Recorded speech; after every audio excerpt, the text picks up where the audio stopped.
বাংলাদেশে আটক ৯৫ জন ভারতীয় মৎস্যজীবীর বড় স্বস্তি। এবার তারা বাড়ি ফিরতে পারবেন, কারণ তাদের বিরুদ্ধে হওয়া মামলা প্রত্যাহার করে নিয়েছে বাংলাদেশ। ৯৫ জন মৎস্যজীবী কাকদ্বীপের।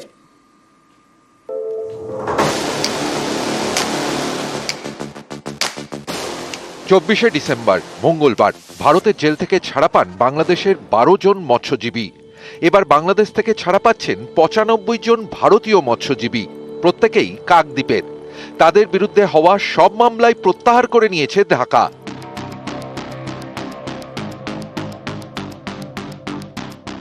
খুব আতঙ্কিত ছিলাম, বাংলাদেশে যেহেতু ধরা খাইছে, তো এখন আমি সবার থেকে শুনতেছি যে আমার স্বামীরা এখন ছাড়া পেয়ে যাচ্ছে। তো তার জন্য আমি খুশি, যারা আমাদের স্বামীদেরকে ছাড়াচ্ছে তাদেরকে আমি ধন্যবাদ জানাই।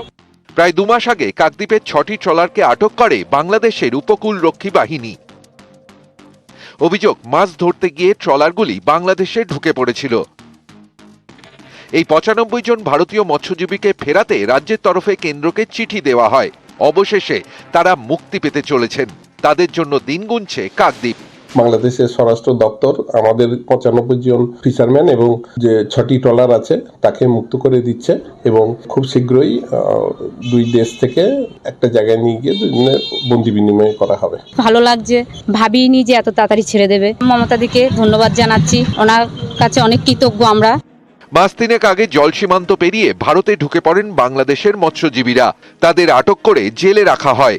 সেই ১২ জন বাংলাদেশি মৎস্যজীবীকে ছাড়া হয় মঙ্গলবার।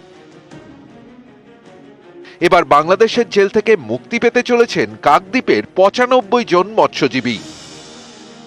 দক্ষিণ ২৪ পরগনা থেকে বিশ্বজিৎ হালদার, নিউজ ১৮ বাংলা।